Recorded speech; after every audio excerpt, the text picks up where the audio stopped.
فرماندار گشتی هزین سوریا دموکراتیک حسد مظلوم عبدی در روزنامه امریکی واشنطن پوستا گوتارک دریج بلاف کرد. دیده گوت وان ویل سر روشا روش آوای کردستان تهدیدین ترکیه و دوستانی امریکا گوتار نویساندیه. پشتی بلاف بونا و گوتاره گلک سیاست مدارین امریکی پشتگیری خواه جه کردین روش آوای کردستان را آنین زمان. گوتارا فرماندار گشتی حسد مظلوم عبدی در روزنامه واشنطن پوستا بوی آوایه.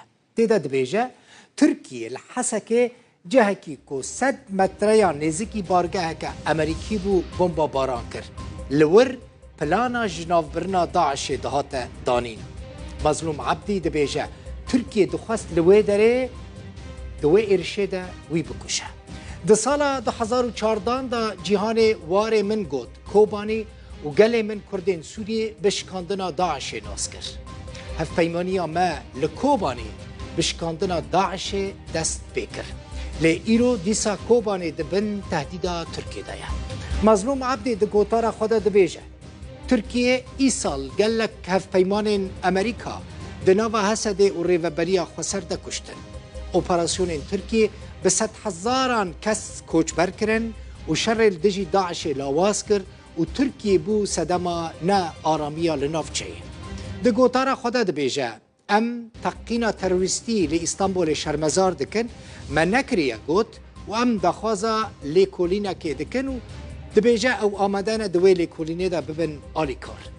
مظلوم عبدی ده بیجه ام ناخوازن شر کسکی بکن ام آشتید خوازن لی اگر ام نچار ببن امل برخوا بدن و بکفن ناو شر. گوت تکین و نفرتک ده ناورا گلین کرد و ترک ده تنیه لی سرکرده ترکیه ناخوازن کرد ببن خودی مافین خوین دموکراتیک. فرماندار گشتی ده بیجه اگر جارک دن ده ناورا پککی و ترکیه ده دانوستاندن دست بی بکن و کردین سوری ده آرامی و آشتیه ده بشین. گوت ام دکارن ده ناورا پککی و ترکیه ده ببن ناو بینکار و رولک ارینیجی ببینن.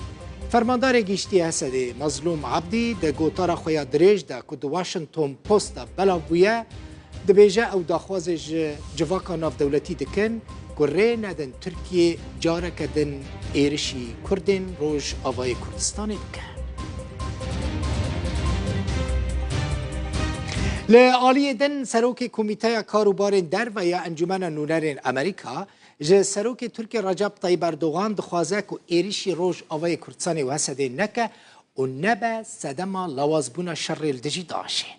سروک کمیته گریگوری میکس و اندام کمیته لانجمن نونرین امریکا مایکل مکاو ده داخویانی که هفبشته راگهاندن که ایریشین و داویه ین ترکیه لسر حسده وان گلکی نرحت دکه و ایرشین وها ین ترکیه و شر الدجی داعش جی آستنگ بکه.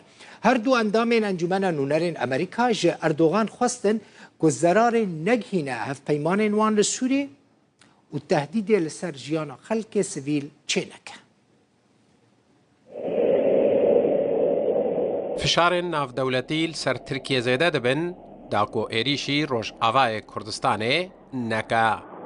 سروک کمیته کاروبارین درو یا انجمن نونرین امریکای گریگوری میکس و اندام کمیته میتشل ماکول ده داخویانی که هفبشته راگهاندنه که ایریشن و داویه ین ترکیه لسر هزین سوریه دموکراتیک و انگلکی دلگراندکن و ایریشن وها ین ترکیه و شر الدجی داعشه آستانگ بکن.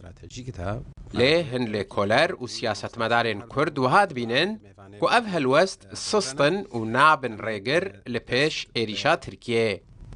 لی کولر کاروبارین استراتژیک حسین عمر برنامه جاوه سیم رادیو روداوی را گوت امریکا حسده وک هف پیمان نابینه. امریکا حیانه حسده نابینه یعنی نه هف پیمان خواه و نجی دوست خواه حسده بینه شریکک جبو شر داعش تنه. يعني بريجي هرتم أمريكي في تشتيددن خياكرن وأشكرت بيشن تجارجي نفشارتن أمريكية مثلا وهسا ديجي أسبار دكم حيانه أجر خطابة ودف تشت ناي خياكرن زيت اللي ده آلية براتيكي ده وجي في مسألة باش فهم دكن وجبو واجي وجبو باراستنا هريم يجي تشكي جرينكت في دمي ده جبركو وقت بيشن بديل نهات يديتن ویسکار و سیاستمدار عبدالقادر هوری جهمان برنامه رادیو روداوی را گوت تنه سینیال هلوستان هاتی گوهرتن. هلوسته اف نشان ده هلوستا روج ولات روج آوا ند و استا مکنده ل سینیال بلند بیه. سینیال نوک روجت بریه سینیال بلند بیه جبرکو داخازن ترکیه جی یکجارنا خازه دربال البريار وانجي خليكاري اگر تركيا باكور سوريا داغر بك وچه باندورا روسيا يان ايران يان امريكا يان فرنسا هبه برپرسین ناو دولتی و ناو هرمی ین تکلداری روشا سوریه و روش آوای کردستانه شترکیت خوازن تا ایریشان نکا جبرکو او ایریش ده درفت بدن چالاکرنا داعشه. لبر پرسین ترک تکز دکن کو اوجبو ایریشن خواه دستورش تا آلیکی ناخوازن.